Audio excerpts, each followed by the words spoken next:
Hola, buenas tardes a todos los participantes y bienvenidos al 16º Congreso Internacional de Educación e Innovación. A continuación, les presento el tercer simposio titulado La lectoescritura a través de medios digitales. Lo coordina el doctor Alfredo Zapata González de la Universidad Autónoma de Yucatán, México. El objetivo principal de este simposio es entender cómo las tecnologías digitales están transformando la forma en que las personas leen y escriben y cómo se pueden utilizar estas tecnologías para mejorar las habilidades de lectoescritura en la sociedad actual. Esto implica examinar las prácticas de lectura y escritura digitales, identificar las herramientas y recursos que se utilizan para facilitar estas prácticas y, por último, evaluar el impacto de estas tecnologías en el desarrollo de habilidades de lectoescritura. Las temáticas que se abarcan en este simposio son la comprensión de textos digitales, la escritura colaborativa en línea, el desarrollo de habilidades de alfabetización digital, el uso de recursos multimedia en la lectura y la escritura y el impacto de la tecnología en la lectoescritura en diferentes contextos sociales y culturales. También abarca propuestas sobre los fenómenos en las redes sociales, tales como los booktubers, fanfaction, influencers de la lectoescritura y booktube, entre otros.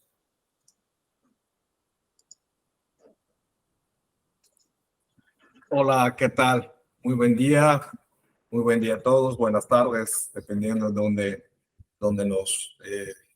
dónde se encuentren.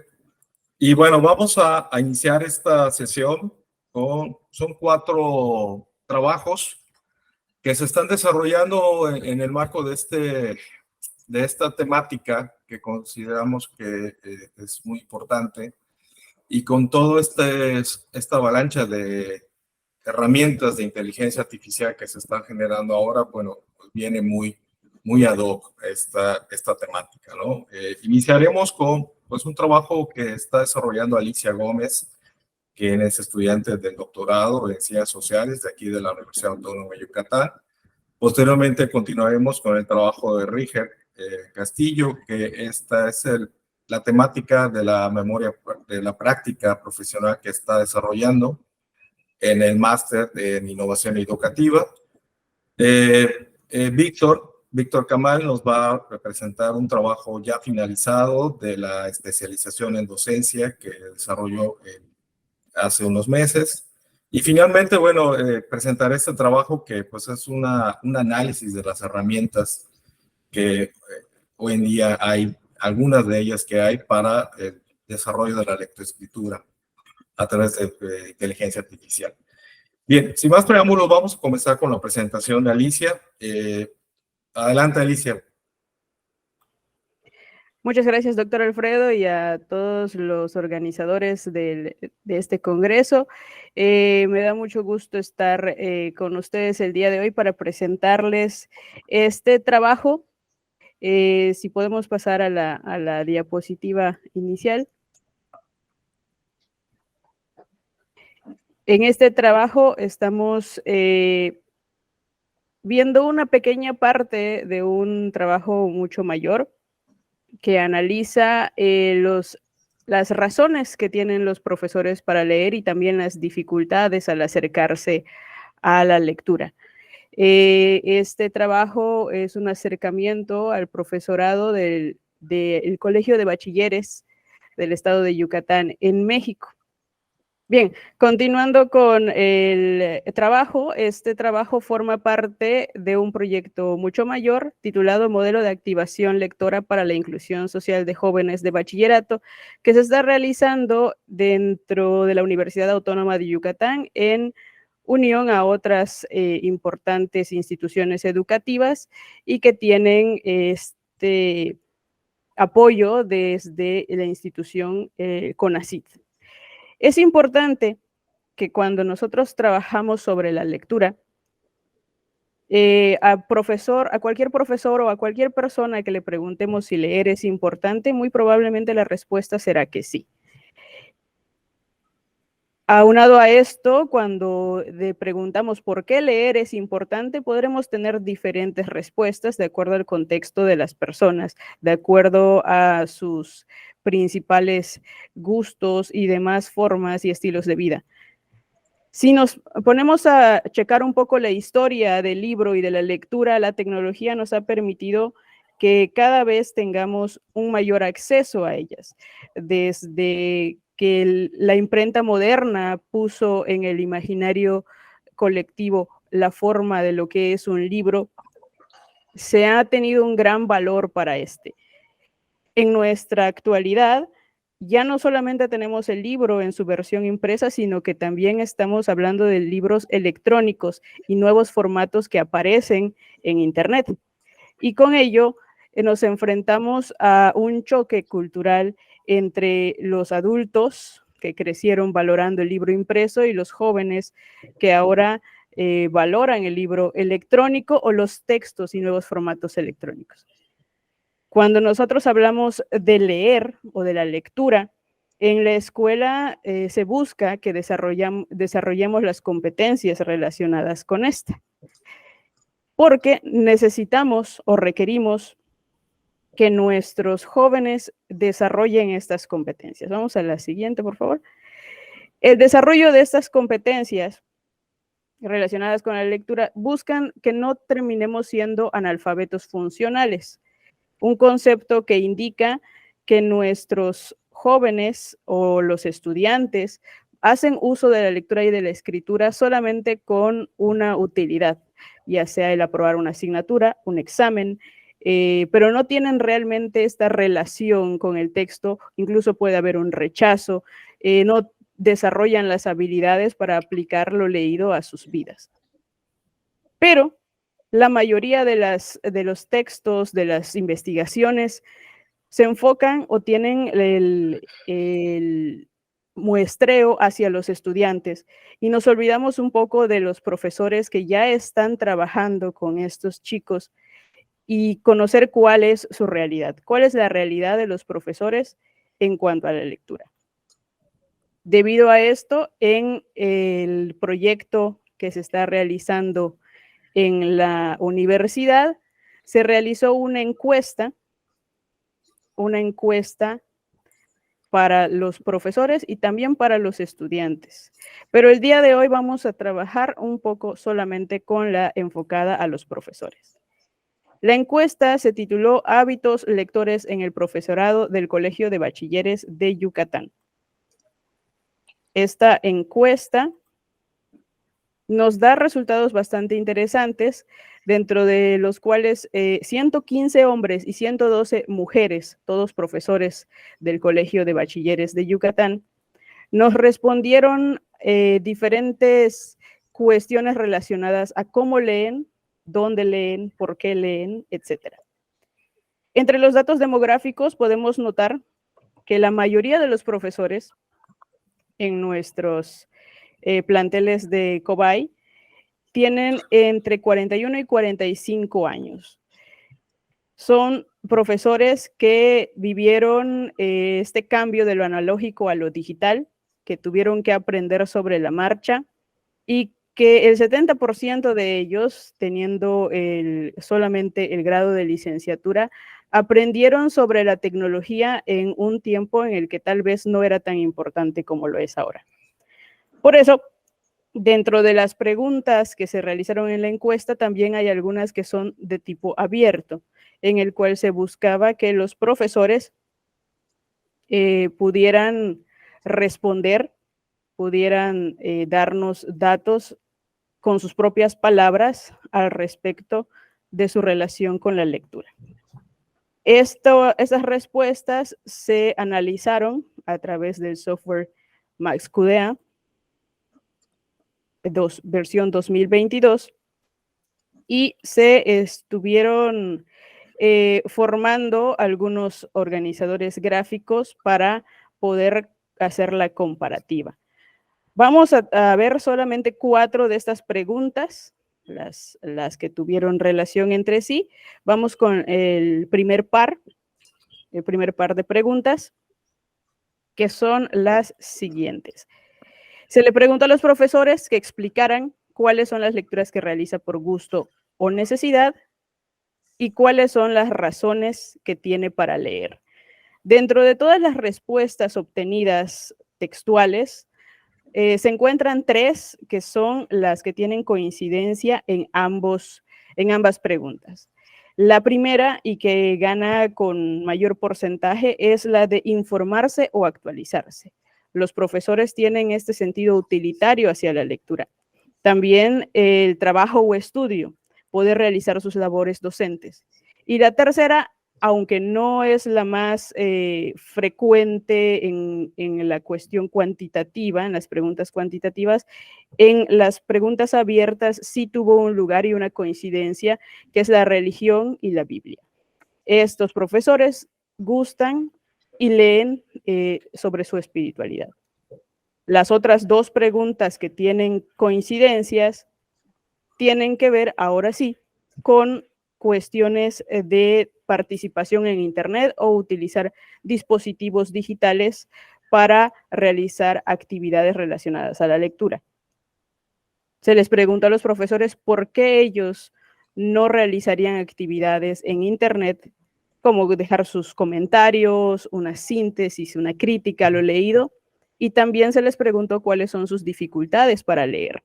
Las dos razones principales y que tienen coincidencia en ambas preguntas es la falta de tiempo, indicando que sus labores docentes les absorben, y los problemas de salud visual. Es decir, no pueden concentrar la vista demasiado tiempo en el dispositivo, en la pantalla, ya que eso les causa cansancio, entre otras molestias. En conclusión,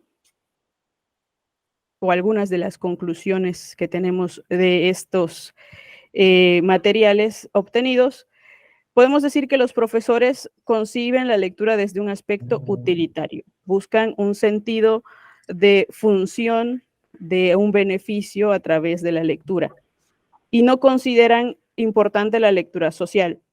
El compartir en redes, en plataformas de Internet, no es algo tan importante para ellos. Prefieren tener la lectura como una actividad individual que les beneficie personalmente.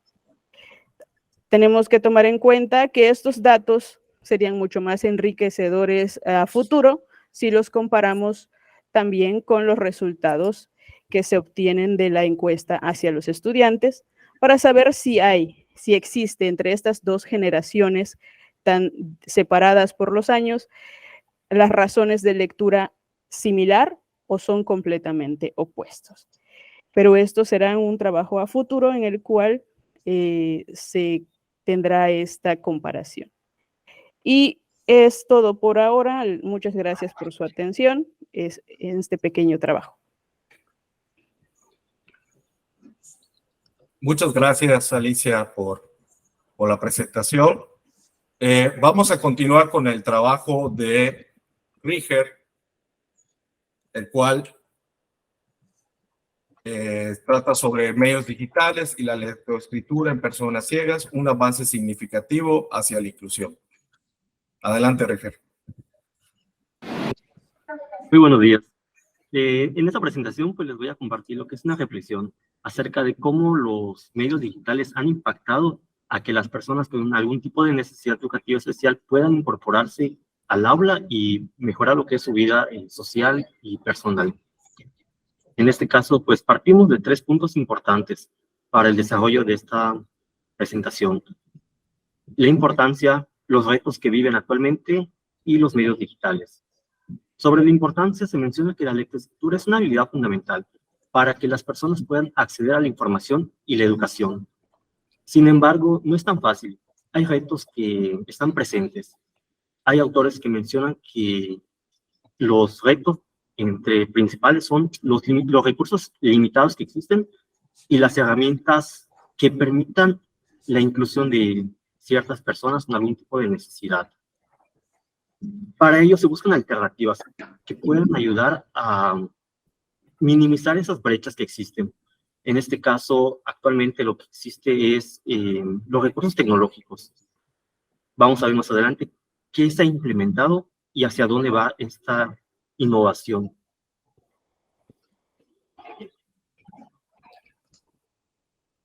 Para comenzar la presentación, pues vamos a definir qué es ceguera.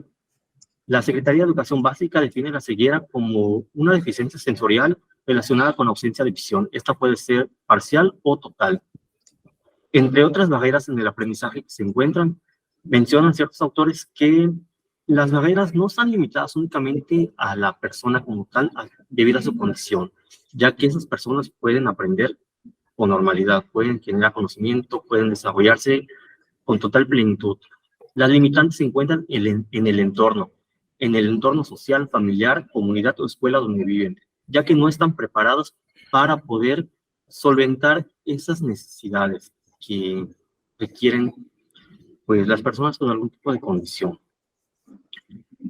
Es un trabajo que se ha desarrollado desde hace varios años. Tenemos ya antecedentes desde el año 1867, donde se desarrolló, pues, lo que es la Escuela Nacional para Sordomudos.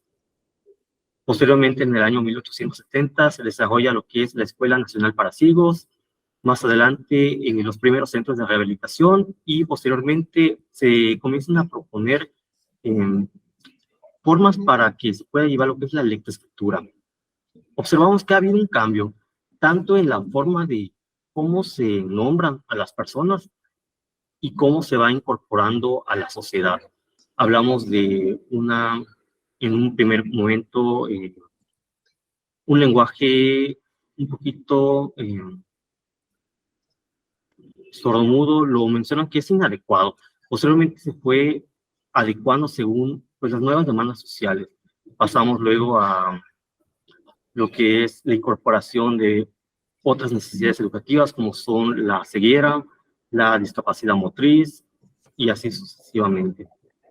Es un trabajo que va para largo, aún no llegamos a lo que es la inclusión. Está apenas en auge, que se busca desarrollar, pues, poco a poco. Entre los retos actuales que se tienen es cómo brindar esa educación a los estudiantes con algún tipo de discapacidad para que puedan incorporarse al aula y vivir su vida con total plenitud y de forma dependiente. Siguiente presentación, por favor. Bien. Un punto importante es la comunicación. Tenemos como primer punto el proceso de comunicación, el cual nos mencionan que es la transmisión efectiva de un mensaje, para lo cual tiene que haber un emisor y un receptor. Esta comunicación puede ser de dos tipos, puede ser verbales y no verbales. Particularmente la verbal es esa comunicación oral que se puede dar entre dos o más personas. Y la no verbal puede ser aquellos gestos, movimientos o un indicio gestual que nos indique que la persona algo está pensando o intentando comunicarnos. Respecto a las personas y la interacción, nos mencionan que es un elemento clave, ya que podemos comunicar, nos permite poder discutir, entender, comprender, mantenernos informados y estar abiertos a nuevas ideas, ya que eso nos permite analizar, codificar y decodificar información, así como socializar. Por lo tanto, es importante que todas las personas podamos desarrollar esos procesos de comunicación. Entre lo importante de desarrollar lo que es la comunicación está en la calidad de vida, particularmente las personas con esa necesidad educativa que es la ceguera, necesitan desarrollar otros medios alternativos para poder acceder a esa información que debido a su condición es limitada. En este caso se busca que tengan una independencia, que no puedan vivir su vida con total plenitud, por lo tanto que sean personas activas en su sociedad, que puedan tomar decisiones por sí mismos. ¿Cómo pueden adquirir y desarrollar lo que es la comunicación? Bien, para poder hacerlo tienen que acceder primero a la lectoescritura a través de medios alternativos que le permitan, pues, brindar esos recursos que le permitan favorecer y desarrollar esa comprensión a través de distintos canales como pueden ser el oral, el táctil y el escrito. A continuación se van a presentar algunos medios que le permitan a las personas con ceguera poder comprender y desarrollar lo que es la lectoescritura. Para eso tenemos medios de comunicación alfabéticos y los no alfabéticos. Respecto a los alfabéticos son los clásicos, que son la regleta, el punzón, papeles con relieve y las máquinas Perskin. Una forma de desarrollar lo que es la comunicación no alfabética es la no verbal y la verbal, que en este caso tenemos la comunicación oral y la comunicación interpersonal, que sería la no verbal.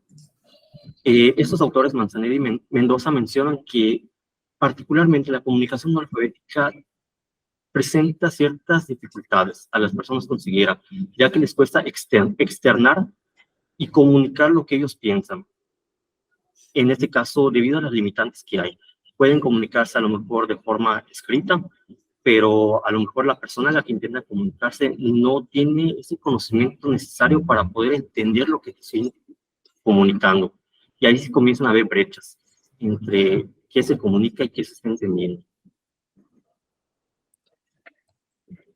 Una alternativa para poder minimizar esas brechas son los medios digitales.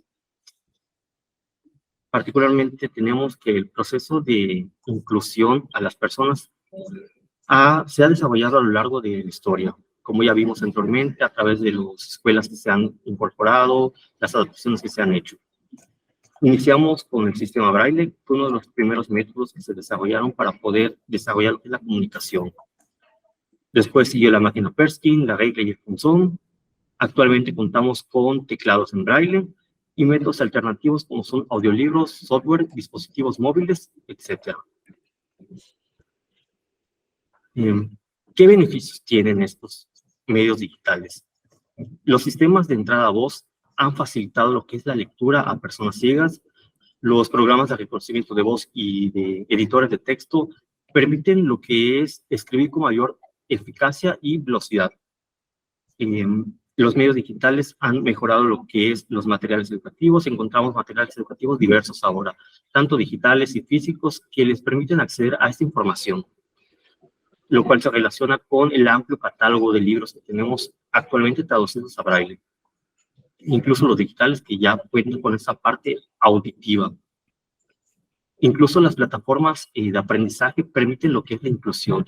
Cuando trabajan, por ejemplo, personas de equipo, a través de plataformas que ya cuentan con algún medio de accesibilidad, pueden incorporarse en equipos multidisciplinarios que puedan trabajar de forma conjunta. Y finalmente, pues en conjunto todos esos medios permiten lo que es la adquisición de conocimiento y desarrollo de habilidades, tanto sociales como personales. Las conclusiones que se obtienen de este trabajo es que los medios digitales han evolucionado la forma en la cual las personas acceden a la lectura y a la escritura. Estas tecnologías brindan nuevas oportunidades para poder desarrollar nuevas habilidades y capacidades y puedan incorporarse a una sociedad. Existen desafíos aún presentes que se buscan subsanar, como son esas brechas que hay entre la comunicación, cómo se transmiten los mensajes, cómo se accede a esa información. Ya vimos que los medios digitales están aportando hacia esa dirección. Y bueno, la inclusión no solo es un derecho, sino también es un paso fundamental hacia una sociedad más equitativa y justa. Y eso sería todo. Las referencias que se utilizaron para el trabajo. Eso, gracias. Muchas gracias, Riger, por la presentación. Y bueno, le damos paso a Víctor, al ingeniero Víctor Kamal, para que nos comparta su pantalla para la presentación del trabajo, el uso de organizadores gráficos como estrategia para mejorar la comprensión lectora en el bachillerato. Y bueno, en lo que Víctor comparte su presentación, pues igual recordar que pues todos estos son trabajos de posgrado que desde la especialización en docencia, el máster o la maestría en innovación educativa, y en el caso de Alicia, del doctorado en ciencias sociales, que pues forman parte de sus investigaciones y derivan de sus tesis, ¿no? De sus trabajos de titulación. Adelante, Víctor. Bueno, pues en esta ocasión vamos a presentarles este trabajo de investigación. Es un trabajo que se posicionó en el nivel de bachillerato, el nivel medio superior, y fue aplicado para compensar la deficiencia que existe en estos momentos con la comprensión lectora. Bueno, para comenzar, todos sabemos que la pandemia, ¿no? COVID-19, pues, trajo problemas muy graves a la sociedad, pero sobre todo a nivel académico. La falta de presencia en las aulas, pues, viene a complicar, ¿no? Lo que es el proceso de enseñanza-aprendizaje. Y entre ellas, pues, es obvio que la falta de comprensión lectora se hizo presente. Y bueno, Hay una herramienta que se implementó, que es los organizadores gráficos. Cuando vea en el YouTube, ¿no? Y nosotros tratamos de prestar una herramienta que fuera funcional, que fuera práctica. Bien, como comentábamos, hay una herramienta llamada organizadores gráficos que nos viene a dar un apoyo sustentable dentro de y fuera de las aulas. En el retorno a las aulas fue muy obvio que los estudiantes, al estar alejados en sí del contacto docente-alumno, presentan complicaciones, sobre todo para la lectura, ya sea en medios digitales, ya sea en medios impresos. Entonces, hay una herramienta llamada los organizadores gráficos. Por consecuencia, lo estamos implementando en esta investigación. Esta investigación, como se había comentado, fue a nivel medio superior. Aquí pueden ustedes apreciar en dónde fue aplicado. Fue en la Prepa Ibero Mérida. De hecho, les mando un cordial saludo, un agradecimiento. Y bien, aquí se puede plasmar el periodo de inicio y de conclusión. Es muy corto. Se utilizó un parcial. ¿Qué sucede en este periodo de tiempo? En este periodo de tiempo se dan todas las materias, obviamente, dentro de la escuela, pero nosotros abarcamos una que es la de informática, informática 1 para primer semestre. Bien, el objetivo en sí, como se puede apreciar aquí, es que este apoyo de los organizadores gráficos brinde ese servicio a la comprensión lectora, pero obviamente de los estudiantes. Bueno, esta investigación es pues experimental, es de un enfoque cuantitativo, ¿sí? Y correlacional. Esto en sí, ¿por qué? Porque existen dos variables, una variable dependiente y una variable independiente. Obviamente una va a influir sobre la otra. En este caso, los organizadores gráficos van a influir sobre la comprensión lectora de los estudiantes.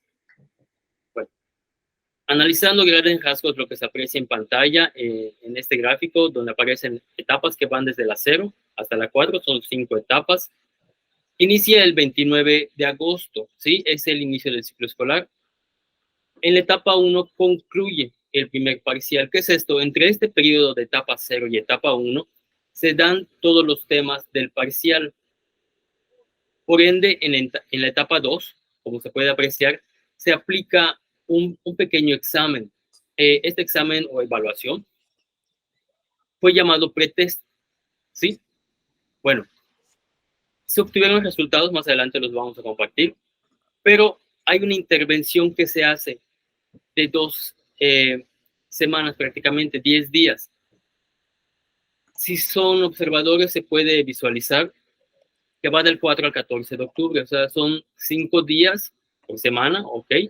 Y las siguientes 5 días de la siguiente semana. Entonces, este tipo de capacitación o de intervención es la de los organizadores gráficos. Aquí nosotros como docentes, como investigadores, pusimos en marcha convertir el texto plano, lo que viene en medios digitales o en medios impresos, convertirlo a algo esquematizado, ¿sí? Algo que nosotros que desde educación básica conocemos, como son cuadros sinópticos, organigramas, etcétera, etcétera, etcétera. Y bien, al finalizar este tipo de capacitación, por llamarlo de una manera, aplicamos nuevamente ese mismo examen. Esa misma valoración que vamos a obtener, nos va a indicar si esa intervención de los organizadores gráficos influye en la comprensión lectora de los estudiantes. Bueno, aquí se muestra exactamente en cuáles fueron las personas que intervinieron en este proceso. Aquí podemos visualizar que son 23 alumnos, 15 hombres, 8 mujeres, y el periodo de edad va entre los 15 y 16 años. Bueno, en la parte del pretest vemos un gráfico, igual lo podemos visualizar en la parte del posttest, se parecen mucho, hay una curva, esa curva normalmente la conocemos como de campana, ahí es donde se concentra el mayor promedio, ¿sí?, de personas que repitieron o se concentró una valoración o una calificación que obtuvieron. Bueno, en sí hay un cambio hay un cambio, porque si podemos visualizar, la concentración en el pretest va de 60 a 65 puntos. No es una calificación muy meritoria, pero en sí esto era para una prueba, para visualizar el asunto de la comprensión lectora. Bueno, posterior a esta intervención, obtuvimos las calificaciones en el post-test y la campana nos está mostrando que sí hubo una modificación. Podemos visualizar que aproximadamente entre 70 y 75 puntos fue el promedio que se obtuvo, o sea, fue un gran avance. Bien. Aquí nosotros podemos observar una tabla de comparación, ¿sí? Donde se pone la parte del grupo, el experimental, tanto en pretest como en posttest, y la media nos indica la calificación promedio que se obtuvo de esos 23 alumnos. Fue de 64.26, que no es mala, pero podría mejorarse. Esta aplicación de los organizadores gráficos simplemente tuvo un periodo de 10 días hábiles, ¿sí? Escolares. Entonces, en la experimental post-test podemos ver que el promedio es de 71.57. O sea, hubo un avance. Y en la variación nos muestra de cuánto. Es de 7.31. Esto nos va a apoyar en sí para ver cuánto fue la modificación de la intervención de la variable de los organizadores gráficos sobre la comprensión lectora. Eso se ve reflejado directamente en la calificación que obtuvieron. Bueno, a un costado podemos ver otro gráfico que nos presenta más claramente, de manera visual. Es muy claro que hubo un cambio entre el pretest y el posttest de 64.26 a 71.57. Entonces, hay una modificación ahí. Esa modificación nos está indicando que al haber dos hipótesis, tanto la nula como la alternativa, se inclinó la balanza hacia la hipótesis alternativa. La hipótesis alternativa nos indica que la variable de los organizadores gráficos sí influyó en la comprensión lectora de los alumnos. Entonces, se puede inferir que esta herramienta puede ser aplicable y es viable utilizarla dentro y fuera de las aulas. Esta investigación está inspirada en otros trabajos en varios niveles educativos. Se ha visto en nivel básico, en nivel secundaria aquí en México, sigue siendo básica. También se ha aplicado a nivel universitario o licenciatura más bien, y decidimos abordar nosotros como investigadores el nivel medio superior, que es el de bachillerato o de preparatoria. Entonces, como conclusión, podemos inferir que la intervención de los organizadores gráficos puede ser multinivel, pero también multimateria, porque se ha aplicado, como les comento, en otras investigaciones, en otros países, y ha sido con una materia diferente. Entonces, nosotros como investigadores recomendamos que se utilice esta herramienta dentro y fuera de las aulas para mejorar esa comprensión lectora que ha sido muy mermada a consecuencia de ese encierro que tuvimos, ese alejamiento de las aulas, y obviamente el docente y el estudiante pues se vieron afectados en cierto modo. Y bueno, por nuestra parte sería todo, por mi parte es todo. Les agradezco mucho su atención. Muchas gracias, Víctor. Voy a proceder a cambiar a compartir la pantalla. Bueno, muy bien, pues retomando para el cierre de este simposio, pues hay un trabajo que desarrollé, que he estado trabajando en los últimos meses como parte de las asignaturas que estoy impartiendo en la especialización en docencia y en la maestría en innovación educativa. Hemos estado incorporando y experimentando con varias herramientas de inteligencia artificial generativa. Entonces, bueno, de ahí sale esta propuesta.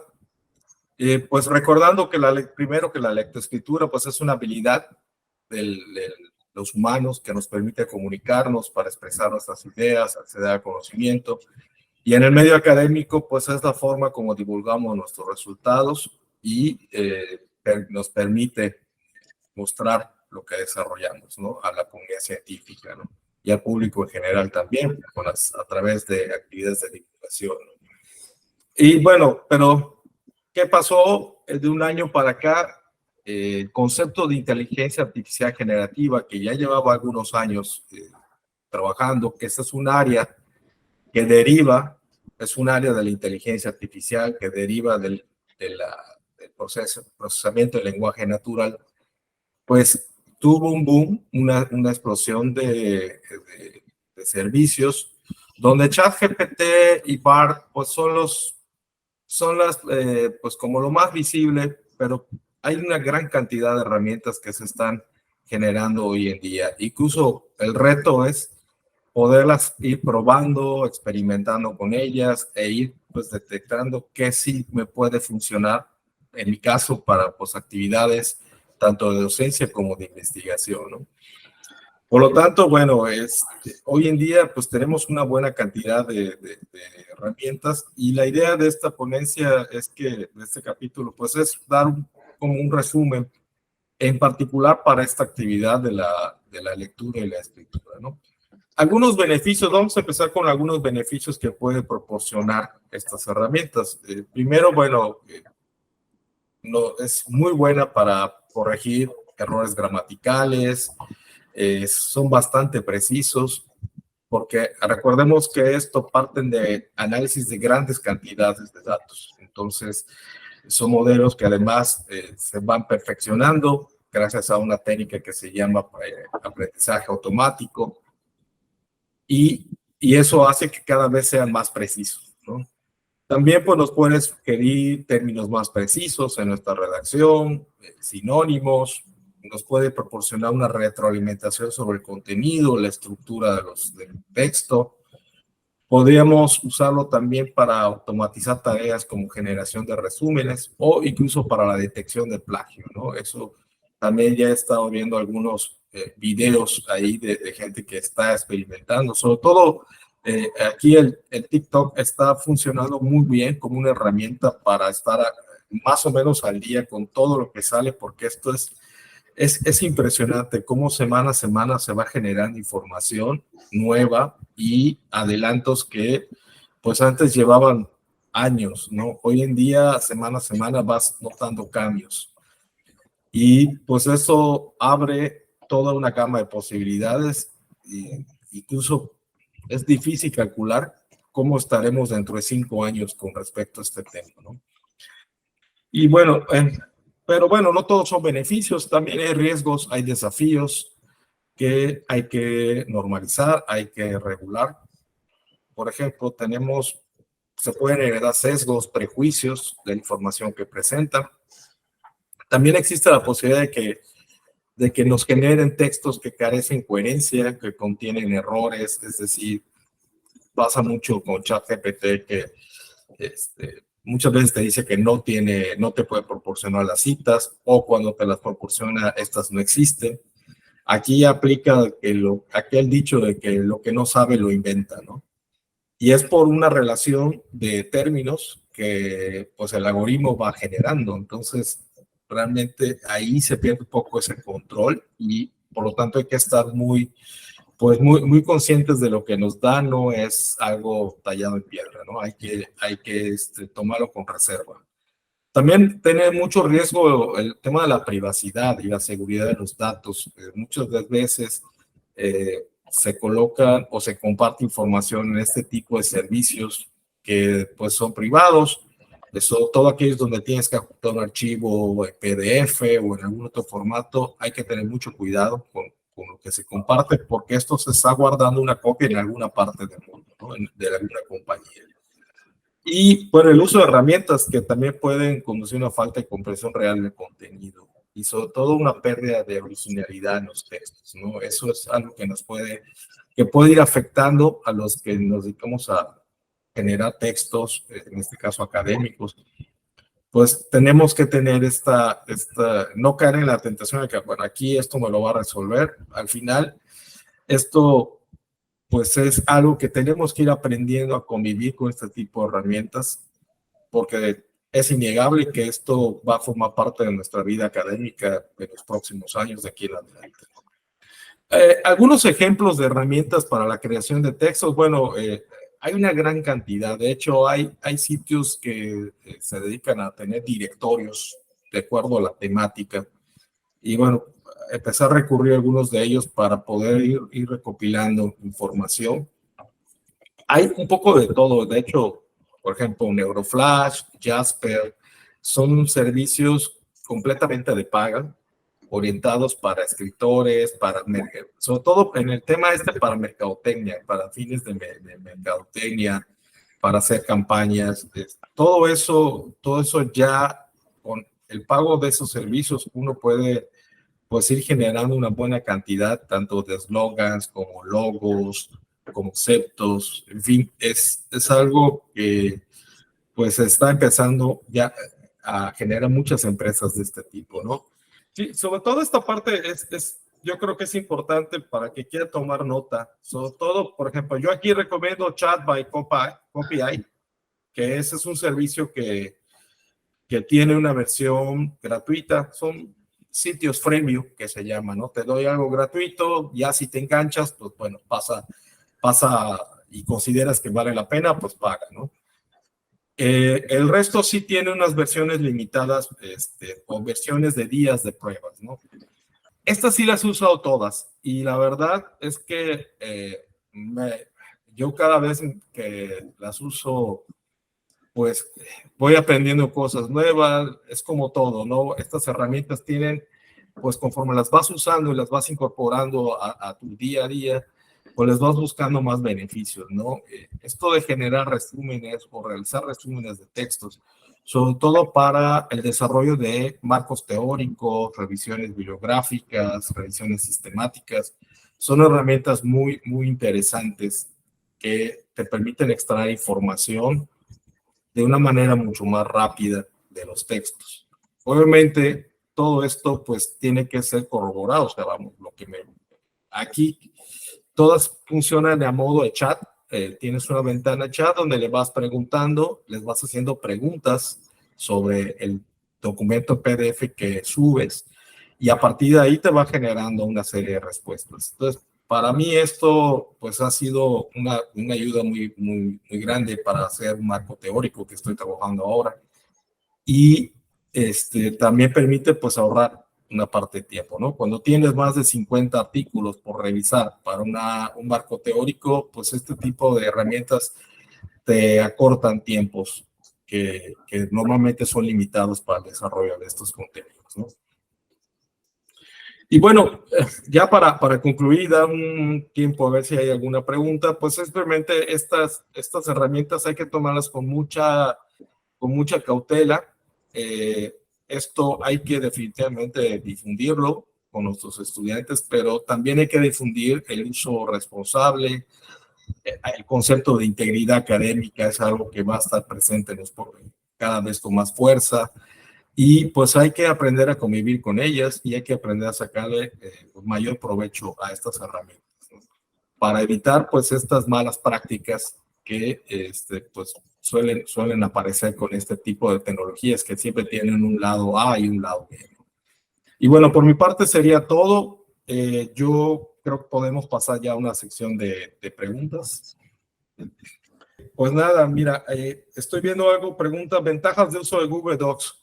Bueno, todos los presentes saben que hoy en día estamos usando Copilot, todavía no está disponible para todo el mundo, pero también Google ha anunciado una integración de sus servicios, donde toda la paquetería ofimática de Google, de la compañía Alphabet, pues va a también evolucionar, intentar estar a la par de lo que está presentando Copilot